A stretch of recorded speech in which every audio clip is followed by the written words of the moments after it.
Olá, hoje a gente recebe aqui no Money Report a Fernanda Moura e a Tassiana Mello. Elas escreveram um livro chamado Do Jeito Delas, Histórias de Mulheres Empreendedoras pelo Mundo. Como é que foi esse projeto? Foi bem um baita projeto, né? Ele nasceu quando a gente estava morando nos Estados Unidos, muito próximo do Vale do Silício, e a gente começou a se envolver com o mundo empreendedor e viu que faltavam mulheres. A gente imaginou que naquela parte do mundo fosse ser diferente, né? Mais inovadora, mais empreendedora, mas não, lá você ainda encontra realmente uma diferença ainda muito grande entre homens e mulheres. Deixa eu só te interromper. Faltam mulheres de verdade? Como é que é a situação? Então, veja, faltam, sem dúvida nenhuma, os números mostram isso, não é simplesmente uma questão de você olhar. Né, os números provam isso, você tem entre 15% e 16% somente de empreendedorismo, até esse número global. Os Estados 16%? Unidos, de empreendedorismo feminino, esse número não é diferente, né? Quer dizer, e fica muito mais intenso quando você envolve tecnologia. Esse número é referente de tecnologia. No geral, você tem globalmente 30% somente de mulheres empreendendo. E uma das razões que impacta exatamente isso é a falta de modelos, é mulheres verem outras mulheres atuando dentro do meio empreendedor. E foi aí que a gente resolveu desenhar o projeto, para conhecer e contar e compartilhar essas histórias. Esse diagnóstico que vocês fizeram de que há poucas mulheres empreendedoras, porque há poucas mulheres empreendedoras, isso foi algo empírico que vocês descobriram? Tem pesquisas que mostram isso? Como é que é? Tem pesquisas, Humberto. Quando a gente começou a fazer o projeto, a gente começou a dar uma olhada em relatório e tudo isso, e a gente se baseou bastante em um que chama Global Entrepreneurship Monitor e um Female Entrepreneurship Index. E o que eles dizem, entre várias outras razões, é que mulheres não empreendem tanto quanto os homens porque há uma falta de modelos. E por elas não verem tantos, sempre tem aquela sensação de que, então não é pra mim, ou eu não vou fazer. Eu acho que tem também uma cultura muito forte do homem desde cedo ser incentivado, você tem que ser seu negócio, você tem que ser o cara que traz dinheiro pra casa. E a mulher, às vezes, não pensa tanto nesse risco de eu vou abrir meu negócio. É muito mais, eu vou ter um trabalho mais estável, porque afinal de contas, eu tenho todas as outras responsabilidades de cuidar da casa, de cuidar dos filhos, que normalmente fica muito mais sobre as mulheres do que sobre os homens. O número de mulheres no mercado de trabalho cresceu muito, ainda faltam mulheres em cargos de liderança, mas isso vem aumentando. Essa diferença de há mais mulheres em cargos de liderança do que mulheres empreendedoras se deve a quê? É esse ponto do risco? Eu acho que tem várias questões que impactam isso, né? Tem questões socioculturais, que é um pouco do que a Fernanda estava falando, que isso, sem dúvida nenhuma, vai um processo de educação que leva mais tempo. Sem dúvida nenhuma, quando a gente fala de risco, ainda é muito associado à atuação da mulher, o que eu acho que acaba sendo, um mito, tá? É um paradigma achar que a mulher é naturalmente avessa ao risco. Não é, a gente viu casos que mostram realmente o contrário disso. Agora, as dificuldades que existem, elas são não somente socioculturais, mas também de investimento, de você ter vieses, né, de você achar que o empreendedor ele tem um certo perfil e se não encaixa dentro daquele perfil, tem alguma coisa errada.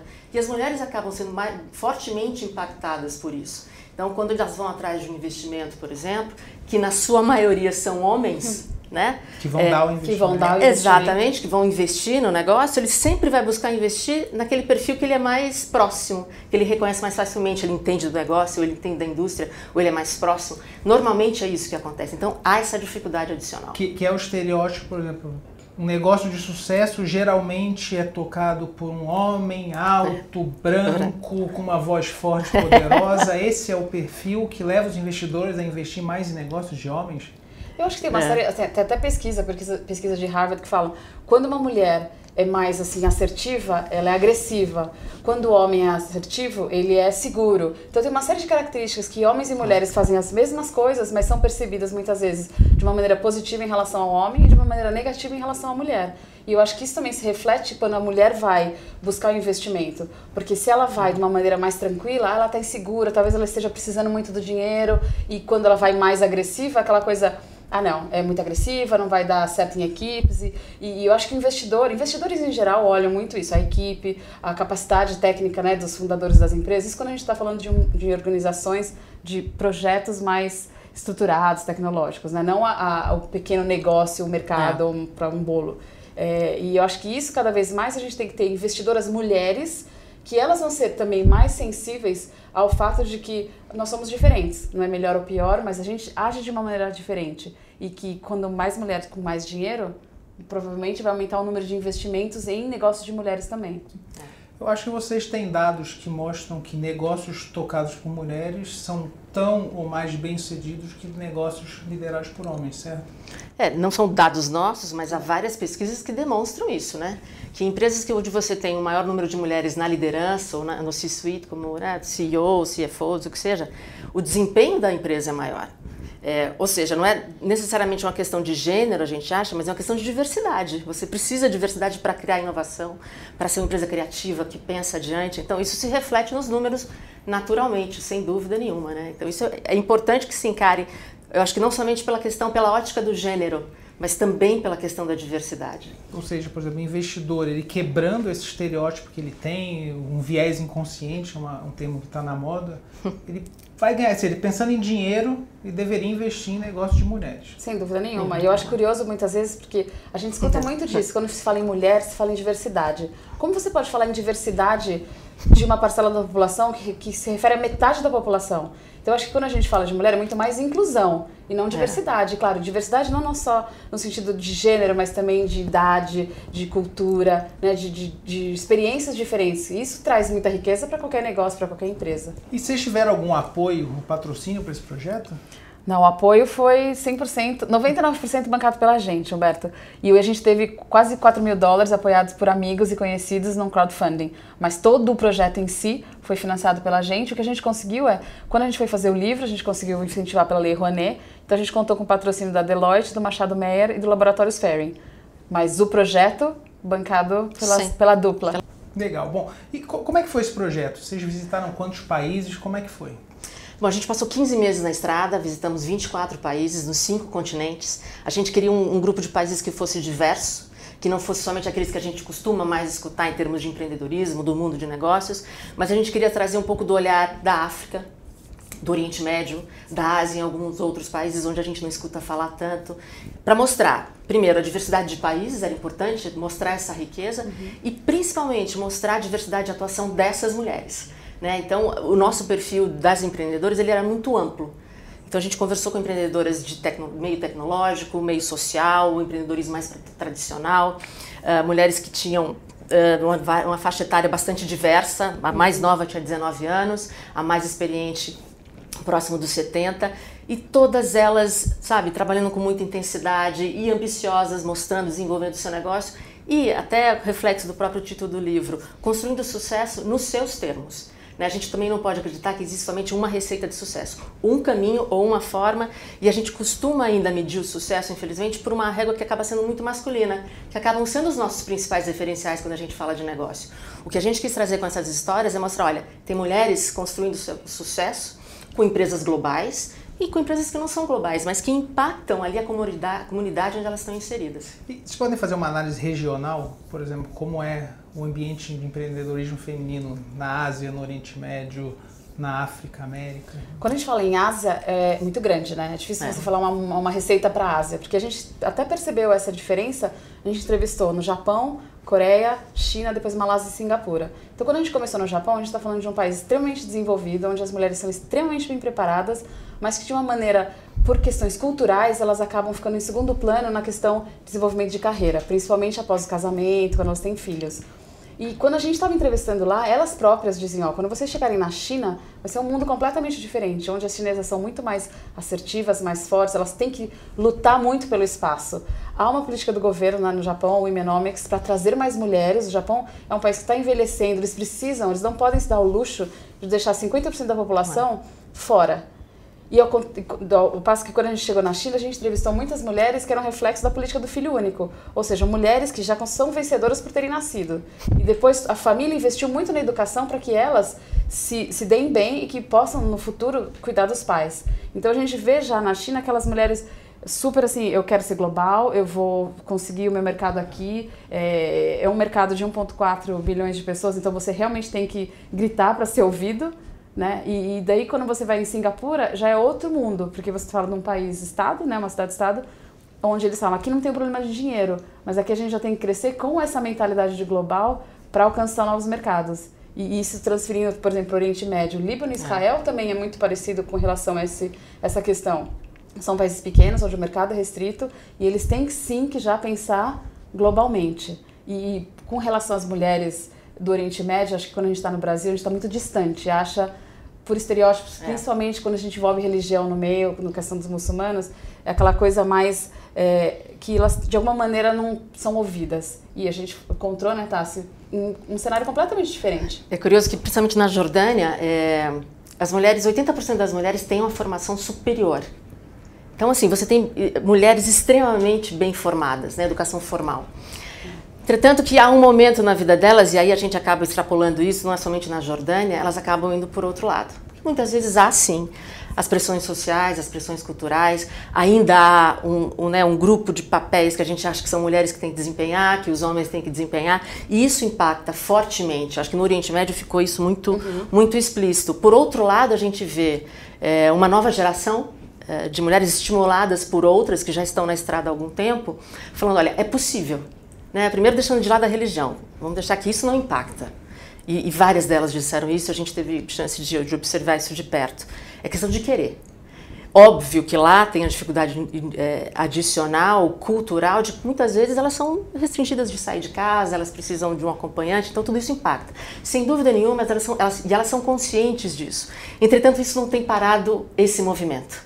Acho que isso que é interessante, é mostrar que mesmo em países onde a gente acha que há, e de fato há, acho que questões culturais que são mais profundas, empreendedoras estão surgindo, porque elas sentem a necessidade, porque elas querem. Importante falar, por exemplo, Humberto, que um dos principais relatórios que a FEA mencionou, juntamente com o Brasil, México, Vietnã e a Indonésia, são os países onde as mulheres empreendem tanto ou mais que os homens. E outro dado relevante é que essas mulheres começam a empreender não apenas por necessidade, o que acaba sendo ainda hoje a fonte principal, mas por oportunidade. É isso que a gente quer, é que essas mulheres continuem no processo de ascensão e que elas tenham cada vez mais impacto na economia, porque a gente precisa dessa força de trabalho. Todo mundo, todos os países, nenhum hoje pode abrir a mão desse contingente. E que país tem uma situação que a gente poderia considerar como benchmark, se é que há algum país? Eu acho que é difícil, pelo que a gente viu, considerar um país que seja benchmark. Acho que tem coisas, né, em cada país que é importante, que seria ideal que um dia se tornasse realidade em todos os países. Então, quando a gente fala, por exemplo, em Singapura, elas não reclamam de dinheiro, que o dinheiro está à disposição. A questão é você ter um negócio atrativo o suficiente para que você atraia investidores e consiga levar esse negócio globalmente. Sem dúvida nenhuma, é um privilégio que a gente não encontra em qualquer lugar. Por exemplo, na Noruega, todo o esforço de organizações do governo para que treinem, para que se formem cada vez mais investidoras mulheres, para que elas também possam investir em outras mulheres, e essa questão do investimento hoje, que é tão crítico quando se fala em investimento em negócio feminino, também mude. A gente também tem o exemplo do Chile, que tem um apoio entre a iniciativa privada, também o governo, eles têm o Corfo, o Startup Chile, que atrai não só negócios para serem desenvolvidos por chilenos, mas negócios globais, estrangeiros que queiram desenvolver os seus negócios a partir do Chile. E para a gente também, por exemplo, a gente saiu do Brasil em 2013, quando a grande referência em empreendedorismo a gente conhecia como Sebrae. Não era a nossa área de expertise, a gente trabalhava em consultorias, mas a gente voltou com um mercado completamente diferente, né? Com uma série de redes de mulheres. Tem Rede Mulher Empreendedora, uma rede incrível da Ana Fontes que capacita mulheres, né, dos empresários. A gente tem a Endeavor, a gente tem o Sebrae, a gente tem a Escola de Você. A gente conseguiu ver uma série de players hoje focando também no empreendedorismo feminino para que a mulher cada vez mais tenha isso como um caminho possível. O que falta ao Brasil na comparação com esses países? Eu acho que o que falta, na verdade, é o que falta a outros países também. Tá? Primeiro, de novo, voltamos a questões culturais e sociais, e a gente não vai resolver isso do dia para a noite. Acho que uma questão fundamental que precisa ser de fato resolvida a curto, médio prazo é a questão de acesso a crédito, por exemplo.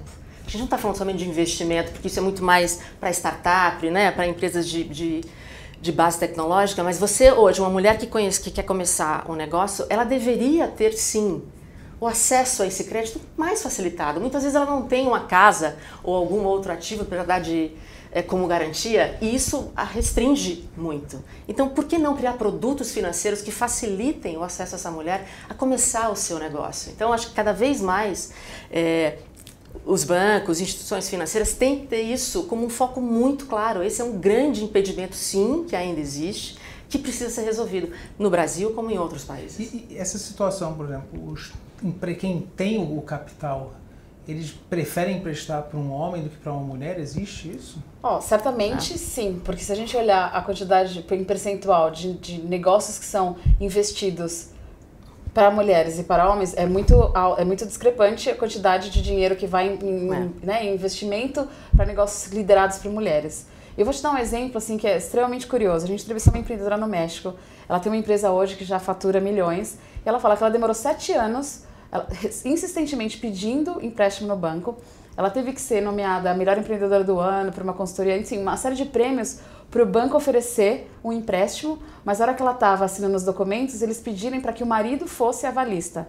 E ela, na hora, muito surpresa, falou, mas e se eu fosse um homem, você pediria para a esposa assinar? Ah, não, é porque normalmente não tem muitas mulheres pedindo empréstimo. Então, a gente está falando de um país, provavelmente o México, assim como o Brasil, né, cultura latino-americana, eu não sei, a gente não teve nenhum caso assim que a gente escutou aqui nas entrevistas do Brasil, mas para você ter uma ideia que sim, existe muito. E a gente está falando do México, né? A gente não está falando de um país onde ainda a condição da mulher seja ainda pior. Vocês têm outros exemplos meio esdrúxulos como esse? Tem exemplos, aliás, não faltam. Por exemplo, a gente estava entrevistando uma empreendedora australiana, mas ela levou a empresa dela para a China, exatamente para ter acesso àquele mercado global. E quando ela estava fazendo o pitch, né, vendendo a ideia, a empresa dela para uma investidora, mulher, você tem ideia de como isso é mais difícil do que a gente imagina. A investidora falou para ela, adorei a sua ideia, realmente consistente, parece interessante, mas eu não invisto em empreendedoras, porque a mulher tem um papel dentro de casa. Quer dizer, ela está do outro lado da mesa, ela é uma mulher, uma investidora, e ela utiliza uma questão, né, uma construção social, cultural, para dizer, não, você não tem direito a construir o seu negócio, porque você deveria estar restrita àquele espaço. O que é absolutamente absurdo, né? Quando a gente também, coincidentemente, na Austrália, entrevistando uma outra empreendedora, a gente estava discutindo exatamente sobre vamos entender a cabeça do investidor. E que ela fala o seguinte, olha, o investidor muitas vezes ele olha para um homem que está fazendo, né, está apresentando um negócio, ele fala, normalmente ele pensa que tipo de empreendedor ele pode ser. Enquanto quando ele considera a ideia de uma mulher, o mindset é outro, a ideia é outra. Ele fala assim, será que ela pode empreender? Então essa outra dificuldade que existe de que sempre uma iniciativa liderada por uma mulher costuma ser questionada muito mais do que a mesma iniciativa liderada por um homem. A mulher tem, de fato, se provar muito mais, né, Fê? E às vezes a questão não é nem do investidor. Por exemplo, a gente tem um negócio que esse foi um caso super esdrúxulo, por exemplo, na Coreia do Sul. A gente entrevistou uma empreendedora, ela falou que a mãe torcia todos os dias para o negócio dela dar errado, porque assim ela ia casar.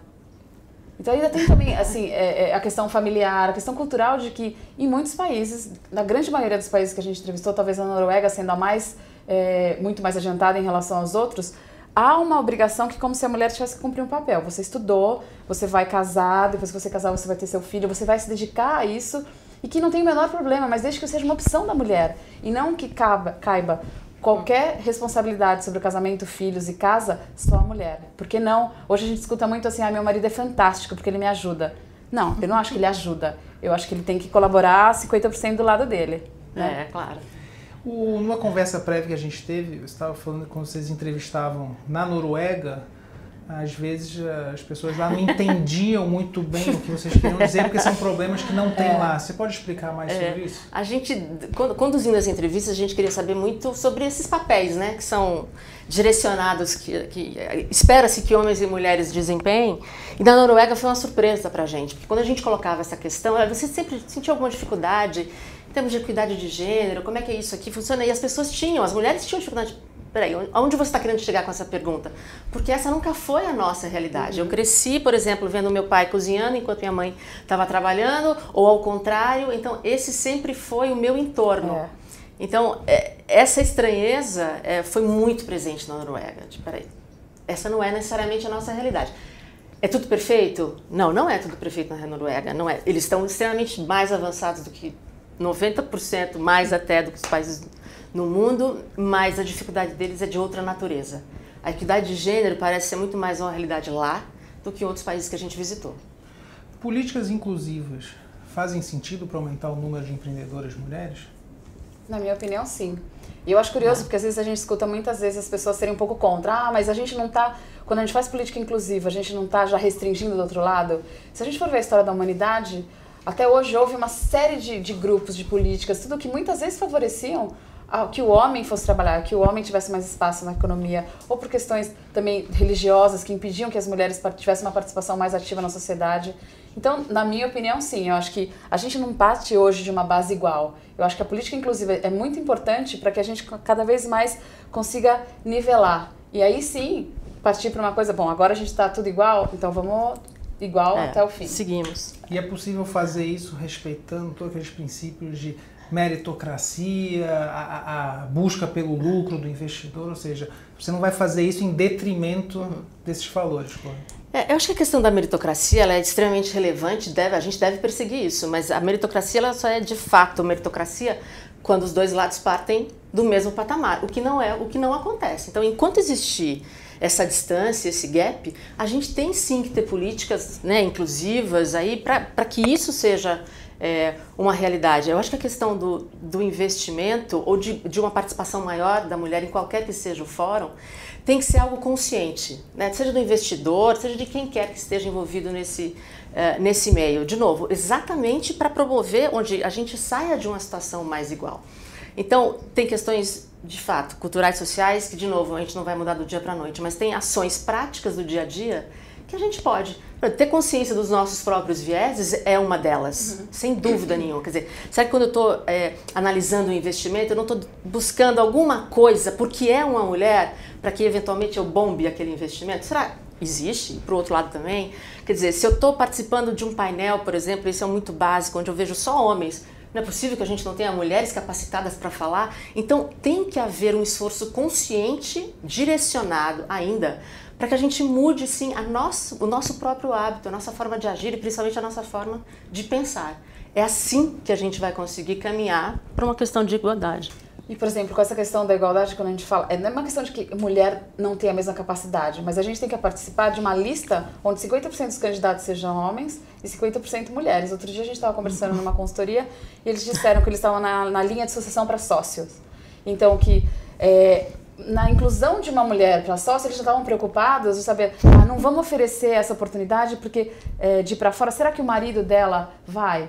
Talvez vá, talvez não, mas não cabe a mulher discutir isso com o marido, já ao invés de eliminá-la já da participação? Se é algo que não cabe ao chefe, botar isso na mesa. Exato. Como a questão de RH, quando você vai abrir qualquer vaga para qualquer posição, faça o esforço de 50% dos candidatos homens e 50% mulher. E aí, vamos ver quais foram os melhores. E eu acho que tem outro lado que a gente discute pouco, mas é relevante. Quer dizer, a gente está, obviamente, advogando em função de ter uma maior participação feminina, mas, por exemplo, na questão de licença maternidade, por que não também dar aos homens o mesmo foco? Né? A gente certamente há milhões de homens que querem ter uma participação mais ativa na família, na criação dos filhos, mas, de novo, a gente cai dentro dos papéis, né, distribuídos para cada um dos gêneros. E a gente tem que ver as duas óticas. Não é somente, esse lado agora vai ter 100% e esse lado vai ter 0%. Não, buscamos o equilíbrio. Legal. Fernanda, Tassiana, muito obrigada pela entrevista. Obrigada a você, Humberto. Parabéns pelo trabalho e boa sorte. Obrigada.